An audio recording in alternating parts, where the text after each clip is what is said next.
welcome to OLC 4.0. This is the last class for Term 1B, Class 26, Assignment 43, and the Literacy Portfolio, as well as just looking at the exam or the alternate culminating activity. As always, send your work to studentwork@nnec.on.ca. That way the secretary can log that you submitted the work. Oh, we are going to start again. Hang on a second.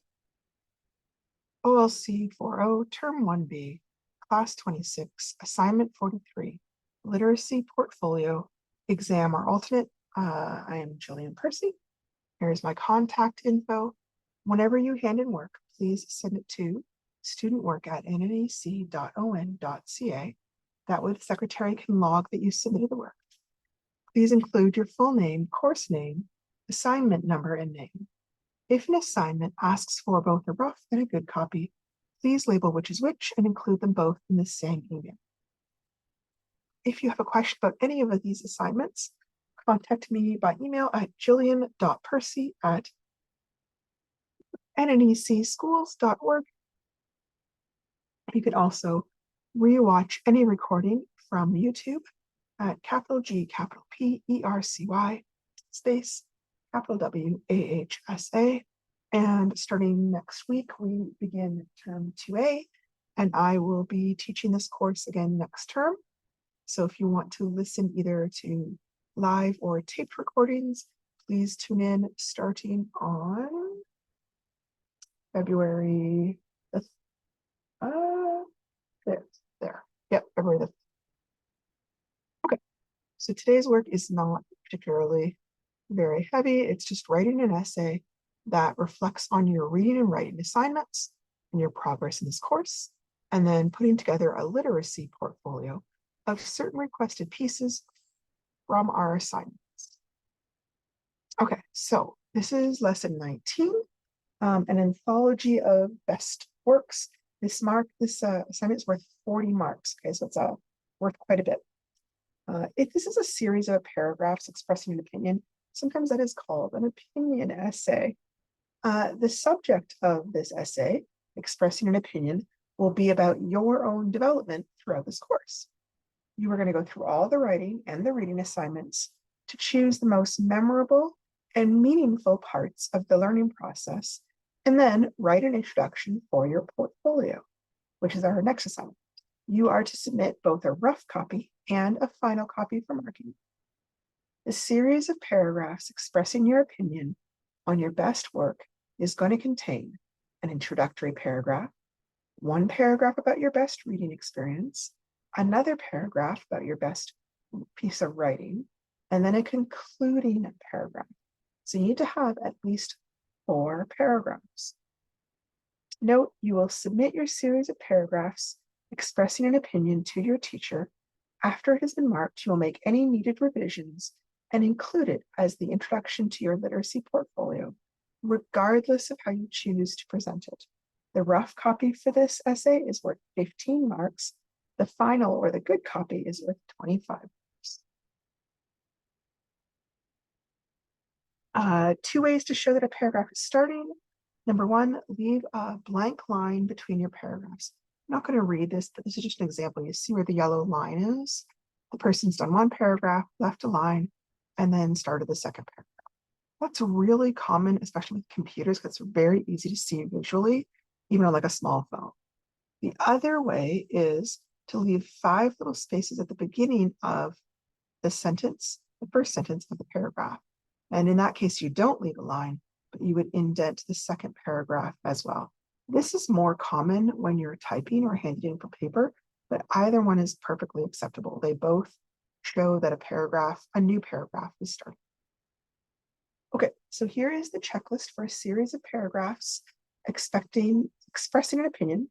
Make sure you read through this checklist again before you start to have an idea of what is expected of you. Then read through it again as you're revising your work to make sure you remember to include everything. So make sure you write your sources carefully, use appropriate sources effectively, and take notes on key points. Now, in this case, your sources are just your own assignments. Planning. You have determined your opinion on the topic and considered your reasons for thinking this way. Obviously, you're going to have to do that after you look at the assignments, right? Planned your response with rough notes. In this case, make sure you plan out each paragraph, right? Not just the overall essay, because it'll be too, you'll have kind of like one big clump, it'll be harder. You plan it out by paragraph, it's much easier to do. Okay, so for writing, you've written a series of paragraphs in complete sentences.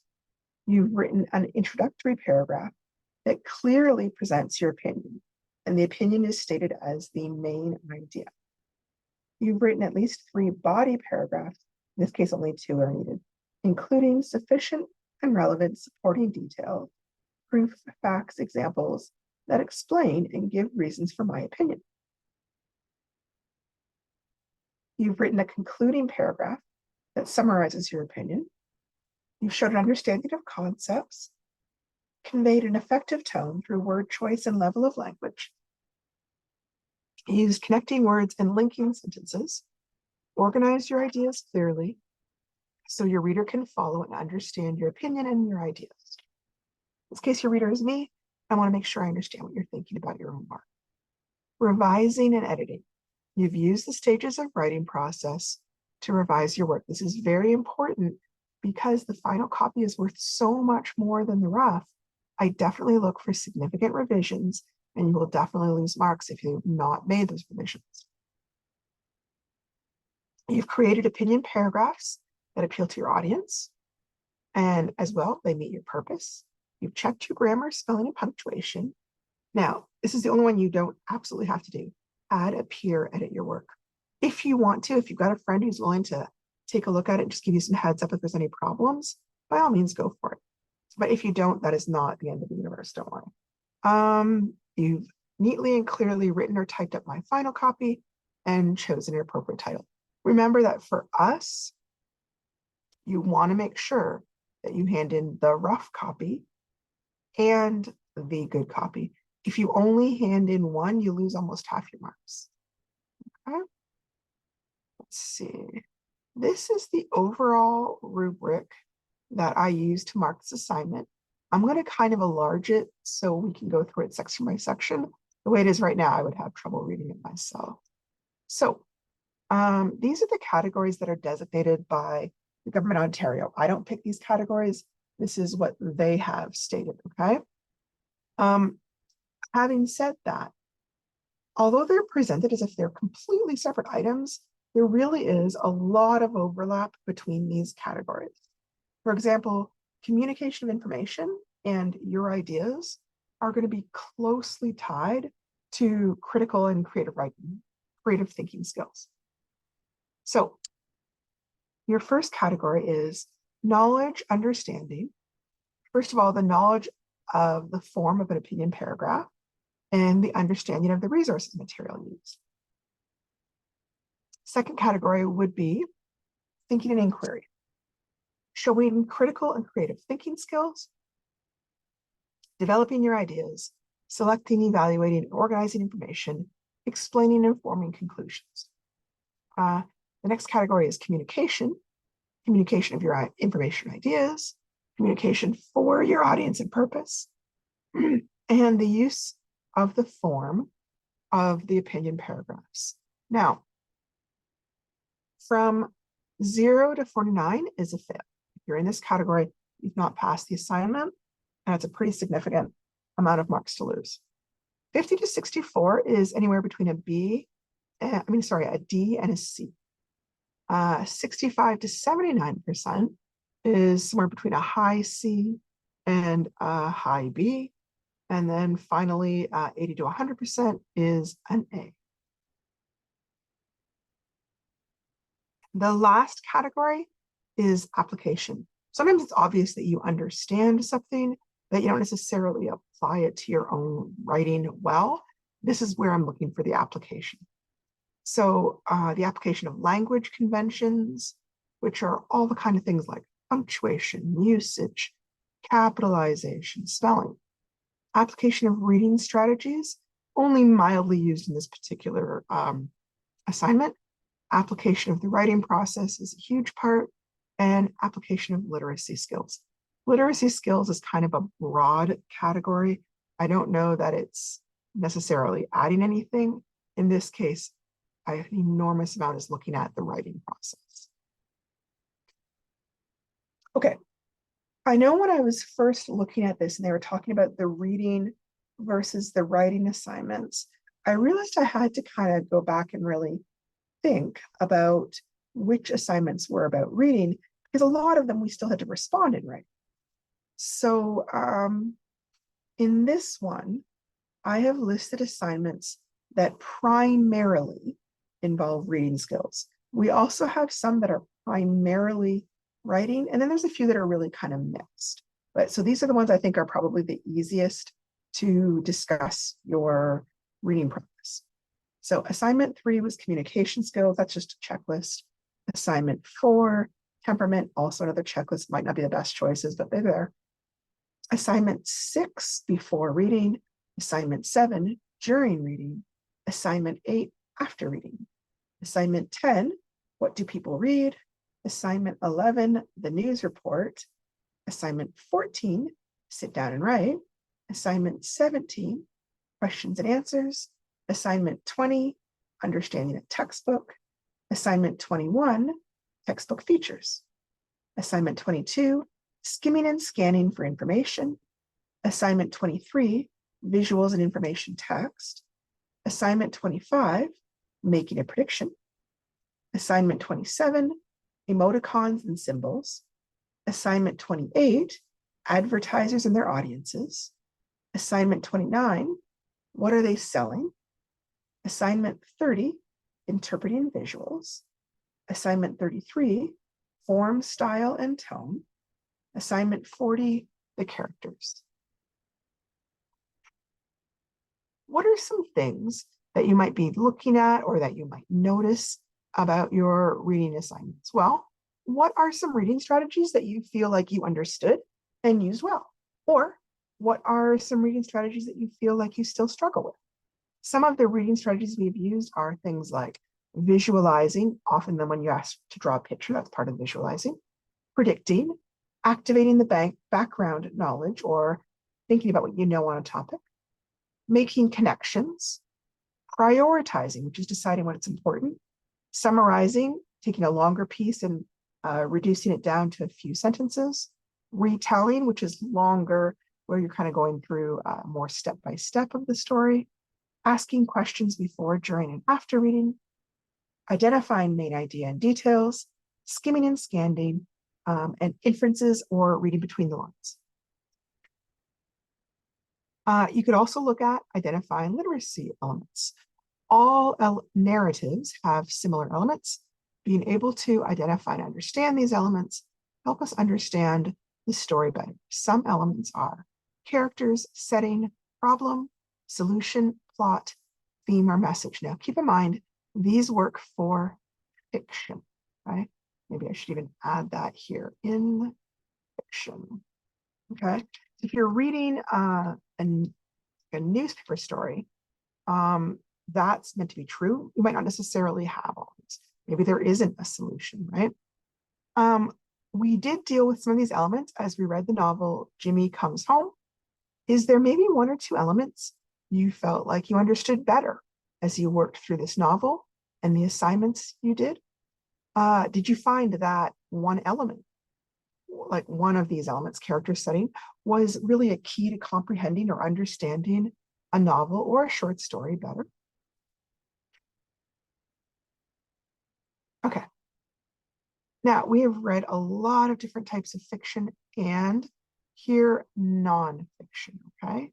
So poetry, song lyrics, novels, news articles, procedural texts, informational texts, brochures, letters, resumes, textbooks, and advertisements.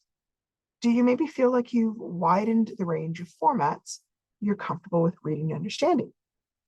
Do you feel like maybe there's one or more formats that used to be more difficult, but now makes much more sense due to the work we did? Do you understand more about what makes one reading format different from another? Now, I know sometimes it can be really hard to see our own progress. So one thing you can think about instead is what you find easy or easiest to do or got easier as you went along. What seemed hard to understand or harder to do? Which assignment are you proudest of and why are you pleased with it so much? You can also think about what you enjoyed most. Maybe you loved reading the novels, but hated reading the news articles. Maybe you actually preferred the news articles, but found the novel kind of overwhelming due to how long it was. Maybe you enjoyed the work with the ads or the symbols. If you're doing this approach, talk about why you liked it and what you liked about doing the assignments related to that type of format. Okay, now we're switching to looking at the writing. Here is a list of the writing assignments. These ones, again, primarily involve writing skills. You can use this list to help you write your paragraph on your best writing experience and to discuss your development in writing skills. I've also included some of the research projects here that combined reading and writing, as the writing was often a really significant part of those marks. Something else to keep in mind is a lot of times just looking at the title isn't really going to help you remember what you wrote. So what you're doing here is you're going to be looking at these and then kind of taking those pieces out of your portfolio, looking at them and being able to really get a good sense of what improved for you. So some of the writing assignments we looked at were number 1, the 7 grandfather teachings, number 2, growing up in my community, number 12, writing a rough draft, number 13, writing a final copy, number 15, editing a paragraph, number 24, the information paragraph, number 26, series of paragraphs expressing an opinion, 32, subject, audience, and purpose, 35, fiction versus nonfiction, 36, writing a cover letter, 37, creating a resume, 38, using an organizer for an information paragraph, number 41, the summary, number 43, series of paragraphs expressing an opinion. There's also a whole bunch of journals. Sometimes you might want to take a look at where you progress from your first journal to your last journal. Number 5 was about me. Number 9 was about learning. Number 16 was about the writing process. Number 18 was about your progress. Number 31 was on visuals. There's one that's on the importance of reflection. And number 39, success in the workplace. And the 2 main research and writing projects were number 19, where you're creating a brochure, and then number 42, where you are demonstrating an understanding of and identifying resources. I'm just going to check the bottom of the page, make sure there's something. Nope, we're good. Okay, so some of our writing was in the style of personal narratives. The assignments on the grandfather teachings, growing up in my community, and a lot of the journal projects were in this format. In this format, you are either retelling incidents in your life or exploring your own thought processes. Some people find this easy and enjoyable because it's about a familiar topic themselves. Others hate it because they don't like writing about themselves and sharing it with other people.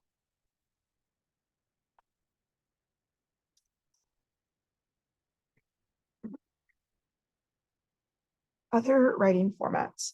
Some of our work was on writing our opinion about a topic. We also wrote newspaper articles. We created business documents like a cover letter or resume. We designed and wrote a brochure on a topic of our choice. We wrote summaries and informational paragraphs. We did research, and then we summarized our research. Was there a particular format you really enjoyed and found easy? Was there any change as we continued our course? Did some types get easier with practice? And again, is there any piece of writing that you're really proud of? One that really shows off your writing skills in a strong way. We also looked at the writing process. What did you think about that process? Did you find it made it easier to brainstorm your ideas first? Did you find the revision steps that we practiced made it easier to know how to make your writing stronger? Or maybe you were already familiar with the writing process and were already following these steps in your own.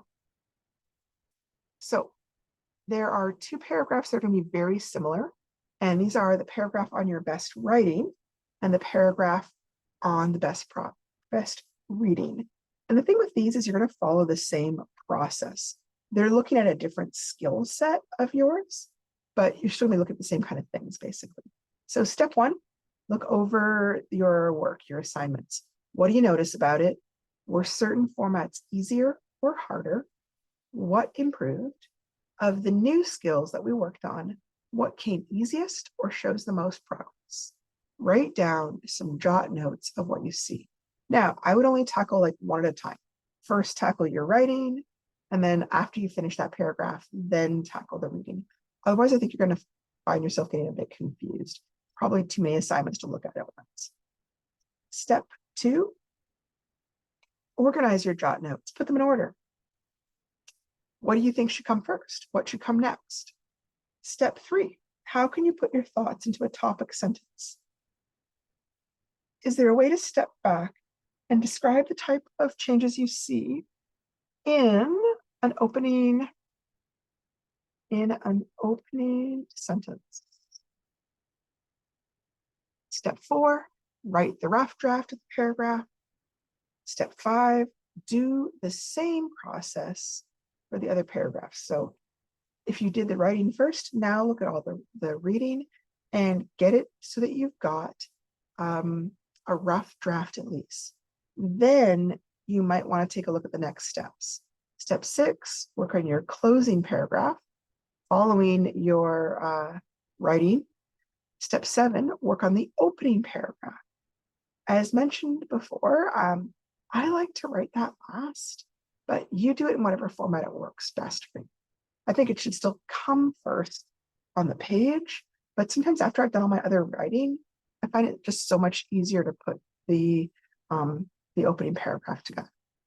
Step eight, follow all the revision steps to make your writing the best it can be. And then step nine, edit for punctuation, capitalization, and spelling. The opening paragraph. Remember that the overall purpose of this writing is to serve as an introduction to your literacy portfolio. You're going to be going back over your work to reflect on the progress you've made in the course. For example, you set some literacy goals back at the beginning of the course. Did you meet these goals? Were they reasonable or unrealistic goals? So one example of an unrealistic goal might be that every paper you write will be perfectly written from now on. This would be impossible for anyone. I promise you, I do not write anything perfect the first time through. I go through several times, clean it up, fix it up, add changes to the punctuation, the spelling, all those kind of things. We wrote the main paragraphs first because I personally find that easier, as it gives me some information to work with. What did you notice about your reading work? What did you notice about your writing work?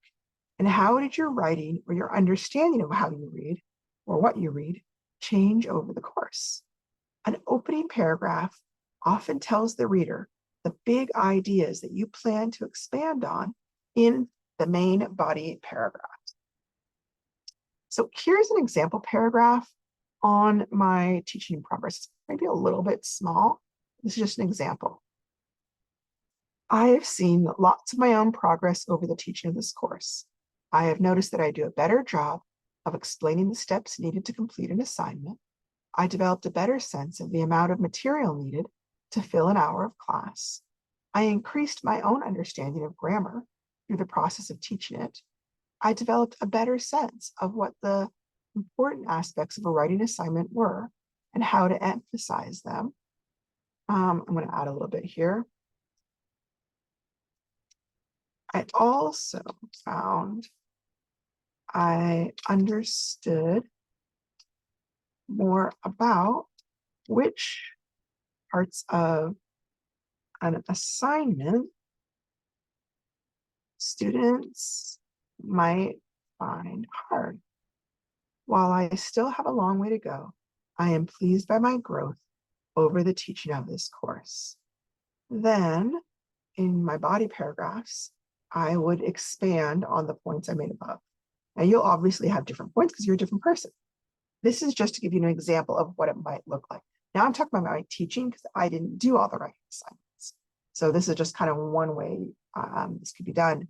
You yourself did do the assignments, or hopefully do the assignments, and can write about that. Closing paragraph. A closing paragraph does not have to be very long. It should be somewhere between 3 to 5 sentences, though, preferably 5. It essentially restates what the essay was about and what it told the reader. It may come to an overall conclusion about the topic. It might set a new goal going forward. It should point my attention, or the reader's attention, to what you really want me to see in your portfolio as I look it over. Remember, this is going to be at the beginning of your portfolio. I'm going to read it, and then I'm going to look at your portfolio. And naturally, what I'm going to do is see if what I see in the portfolio is kind of similar to what you say you see. Do you want me to notice how your writing length increased? Or maybe that you began to do more work with compound and complex sentences. Maybe you really worked to shorten run-on sentences. Maybe you tried to work with transition words more. Possibly you used certain reading strategies more as you went through the novel.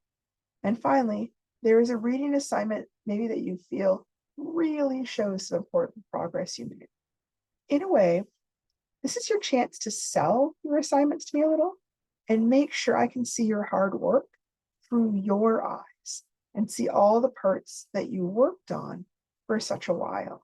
Remember, I might not notice them on my own. I might notice other things, but maybe I'm not noticing the same thing you are. So take the time to really point out to me what you notice. No? Okay. Once you've got all your paragraphs written, go back over your essay and see how it sounds altogether. Are there any words that were used too often that need to find some synonyms? Does it still sound clear and understandable? Do the opening and closing paragraphs seem to reflect or echo each other? They should, right? Because they're restating the same information. They should sound somewhat similar, but the sentences should be written in a completely different format. If you have a chance, give it to a friend to look over. Does it make sense to them? Was there any part they thought was confusing? Listen to what they have to say, but also trust your own judgment on what to change. Once you're fully satisfied and feel like you have a copy that you're proud of, then you can hand it. Okay, once you get to that spot, you are now on lesson 20, which is our last lesson, and that is the literacy portfolio. Now, this is one of those things that is mentioned in the government document that outlines this course. They specifically say that they want a literacy portfolio. Probably because it was designed with the idea of being in a classroom. Sometimes it seems a little silly here because students know they've already handed all the assignments into you, but you still should do this. You put all the assignments in the order they suggested. Your assignment 43 comes at the beginning. Make sure to include the title page that they suggested. They also, for some reason, don't mention the reading logs, but those reading logs that you were keeping also need to be included in this, okay? For this, you've really done most of the reading and writing work for this assignment already. You're going to submit your literacy portfolio in order to demonstrate that not only have you learned the various forms of reading and writing, but also you've learned about the importance of revising and editing your work. Throughout this course, you've been tracking and writing your reading and writing and putting key pieces like filled in reading logs into your portfolio. You will now be handing in your literacy portfolio. You can put it in a duotang folder, which is most common, or a binder. It's your choice. Your literacy portfolio can be submitted to by sharing a digital folder, such as Google Drive. You're to use the literacy portfolio checklist on the next page and ensure that you've included all the items listed. I don't know why they don't list the reading log, but it is a key component. I will be looking for it, so it really must be included. Okay, getting close to the end. Whew, okay, see how long it goes. This is the portfolio checklist. So this is just all the different lessons. I tried to be really detailed in a next few slides because sometimes it's a bit vague. Like lesson 10, paragraph re-add. Not sure what that is. I try and go over it in more detail. And they're listed by the lesson they came in. But sometimes you can see one lesson has more than one assignment. So I'm going to put up the master list of assignments from Unit 1, pages 1 to 4, and you can see which assignment number they are. I'll show that on the next few slides. If you realize you forgot to hand something in, stop. Now is the time to finish that assignment and hand it in before you go on. This is the mark recording sheet. The big thing is, remember, you've got your cover, it's complete, it's neat, it's in order, it's on time. For us, on time is maybe not as crucial, although obviously you'd want to hand it in long before June. I've got a few people who are really close to finishing this course, and I'm hoping that in the next few weeks, they'll be able to get finished up. Okay, so lesson 1, you only need to hand in assignment 5, which is the journal entry about me. Lesson 2, assignment 9, the journal entry about learning. Lesson 3, assignment 12, which is the rough draft, and assignment 13, which is the writing a final copy. Lesson 4, assignment 16, which is the journal entry on the writing process. Lesson 5, assignment 18, the journal entry on your progress. Now remember, process and progress sound a lot the same, but writing process is those steps of brainstorming, rough draft, final draft, and progress is what improvements you think you've made. Lesson 6 is assignment 19, creating the brochure. Lesson 7 is assignment 24, the information paragraph. Lesson 8 is assignment 26, the series of paragraphs expressing an opinion. There's nothing from lesson 9. Lesson 10 has assignment 29, what are they selling? Unit 3, lesson 11, assignment 31, the journal entry on visuals. Lesson 12, assignment 34, the journal entry on the importance of reflection. Lesson 13, exercise 13, which is your opinion on the news report. And then exercise 4, which is Gary's incident or the news report on chapter 9. Lesson 14, assignment 36, writing a cover letter. Assignment 37, creating a resume. And then assignment 39, journal entry success. You can see they've consistently chosen all the journal entries. That's one of the reasons why I really emphasized to do your best work on them. Lesson 16 only has one assignment, assignment 40. Lesson 17 only has one assignment, assignment 41. We don't use assignment 42 because that's big enough, it just kind of counts as its own thing. Assignment 43 is the series of paragraphs expressing an opinion. And of course, the whole point of this is that you're doing, lesson 20 or the literacy portfolio. Okay, you can hand this in both as a digital or a paper portfolio. Here are the instructions for a digital portfolio. Please make sure you join the assignments together in order so I can find them easily. I'm just going to go through the checklist and check them off. Please make sure you put them in the same order as the checklist so it's so much easier.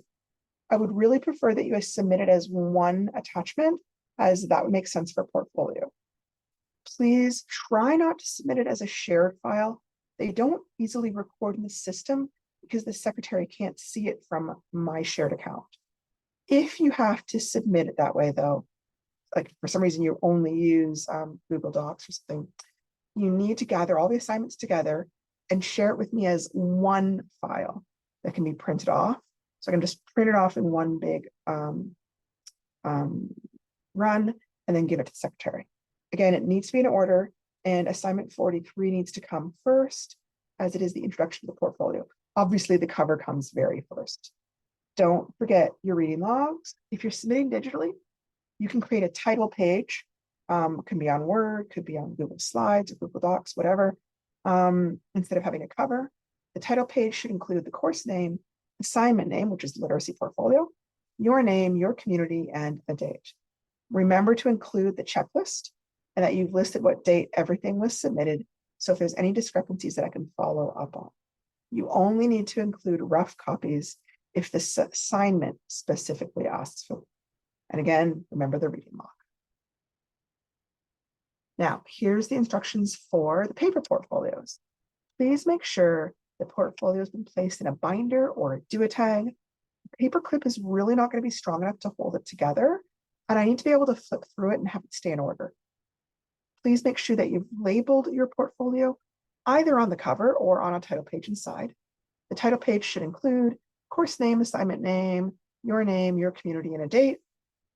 Remember to include the literacy portfolio checklist, that you've listed what date everything was submitted so I can check on any confusion. Remember to include the reading log. And again, you still only need to include the rough copies if the checklist specifically asks for them. Reviewing the reading log expectations. This is just a short list of things you could put on there. Really, it is wide open. If it's something you can read, it is legitimate to put on your reading log, okay? So things like short stories, poems, plays, novels, doesn't matter what genre, romances, mysteries, horror, actions, legends, myths, realistic fiction, fantasy, science fiction, classic literature, newspapers, magazines, encyclopedias, letters, some things you might not have thought of, children's books, song lyrics, recipe books, craft instructions, a car manual, furniture assembly instructions, posters, advertisements, emails, blogs, gaming cheat sites, digital magazines, email, phone messages. And again, just because I didn't list it here doesn't mean that you can't use it. If it's got any kind of words on it, you can use it. Okay, so here's just a quick review of the reading log. If you used up your original log and don't have one to photocopy, it's fine. Just set it up for yourself on lined paper or even on the computer, just using a table. Put the date that you read it. If you read it like over the course of a week, it's fine to put like December 10th to December 15th. What type of text, what format is it? Recipe, business policies, song lyrics, letter, interview, newspaper. And then the title and the author. Sometimes the author isn't really obvious, that's fine. It should have a title most times though. Length of time or the number of pages read. Because like, for example, a muffin recipe might have only one page, but maybe it took you 10 minutes to go through the whole thing and make sure you understood it. Song lyrics, you might have a whole bunch of pages, but you don't remember because you were, say, singing songs in church and you just know you sang for 30 minutes. So it doesn't matter whether it's minutes or pages, whichever works best for how you actually think of it, that's fine. Main idea or comment on the reading. What did you think of it or what is it about? So Auntie's blueberry muffin recipe was how to make muffins. Maybe I write how to make muffins. These were great. If I thought that they were terrible, I put that too. Here I was reading the refund policies. Oh, I can't get a refund, only a credit. Here I was looking at song lyrics, a whole bunch of different ideas because a bunch of different songs. Permission slip, all I've got to think about is, do I get permission or not? A magazine interview, basically information about the new Barbie movie. Now I'm wondering, do I have the right Reynolds or Gosling? I can't remember now. Oh dear. Okay. Sue Bulletin. Lots of different articles about things happening around town. So like if you read the newspaper, you're probably not reading every single article. So I don't want you to go through and have to list like 20 articles. It's fine to just put, here's the newspaper. I spent 25 minutes on it. There's, in this case, I just wrote lots of different articles about things happening around town. If you like only read the business pages or only read the sports pages, it's fine to list that too. You should have a lot more than this. You can see this is just more or less about 10 days. And, you know, I used every day just because you don't have to have read every single day. That's fine. Okay, at this point, you really only have one more item to complete. If you've handed all these things in, and I have said they're acceptable and I haven't asked you to redo anything, then you're done except for this last thing. And all we need to do is make arrangements for you to write the exam. Now, we deal with a lot of communities and not everyone has a learning center. So you might have a hard time finding somebody who's able to proctor or oversee the exam. If you're not sure who a good person is, feel free to call me or talk to one of the counselors. Generally, if you don't have a DEC, sometimes like the principal of the elementary school might work. Sometimes it's just not possible. I know some people are in places where there just really isn't a way to make it work. If so, talk to me and I will confirm with my boss. And if he's comfortable with it, then I have created an alternative culminating assignment to complete. Now, fair warning, it is actually much longer to do than the exam, because the exam you only get like 2 hours. Culminating assignment, it takes however long it takes you to finish it. If it takes you a week, that's fine. If it takes you 2 weeks, it does not matter to me. Either way, the exam or the culminating assignment, it's worth 20% of your grade. The literacy portfolio is worth 10% of your grade. It's really an easy mark. All you gotta do is hand everything in, right? And then your classwork, all the assignments, is worth 70% of the grade. So I want to kind of just show you how we go through the grading scheme here. So let's say for units 1 to 4, you had a total of 540 marks out of a possible 817, which equals 66%. For the literacy portfolio, you forgot to hand in a few things, so you only got 8 out of 10, but it's still 80%. And then for the exam, you got 50 marks out of 70, which is 71%. Now, I don't just add those together and then average them, because remember that we pointed out that these things are weighted. This stuff right here, this is the weighting. So 70% of your classwork, which was 66%, is 46.2. 10% of your portfolio, so 10% of 80%, is 8. And then 20% of your exam, which is 20% of 71, is 14.2. So then I add these three numbers together and I get 68.4. So that is your final mark. Now, the report card doesn't let me put the decimals on for some reason, so I would round it to 68, which is about a C+ if you're used to letter grades. You can see if you don't hand in the literacy portfolio, automatically you're going from a high C to a low C. It could be the difference between getting a B and getting a C. So please do try and hand in the literacy portfolio. I know it's a bit fussy. I didn't make the assignment. Please, please, please hand it in. Like I said, the exam is our first option. I've got it already. If that doesn't work, then talk to me about the culminating assignment and we can put that instead. At this point, you've got information on how to do all the assignments in the course. I had to shorten some of the things this last week because I was in the hospital for a little bit and couldn't do the presentations. But if you look back at term 1A, those are pretty thorough and you could always get more information. You could also, if you're nervous and feel like you don't quite understand an assignment, give me a phone call or give me an email and I would be happy to discuss it with you and give you some ideas or some links or some examples, okay? Thank you so much. I hope you enjoyed this course. Remember that if you are an independent learning student, you still have until like June 13th to hand it in. I only have 1 or 2 radio Zooms. If you are one of them, please make sure you hand it in by the end of this week. If you want to switch from radio Zoom to independent learning, contact me or contact the front office and they will do that for you. I think that's everything. Thank you so much for listening and I hope you found this course useful. Talk to you next term.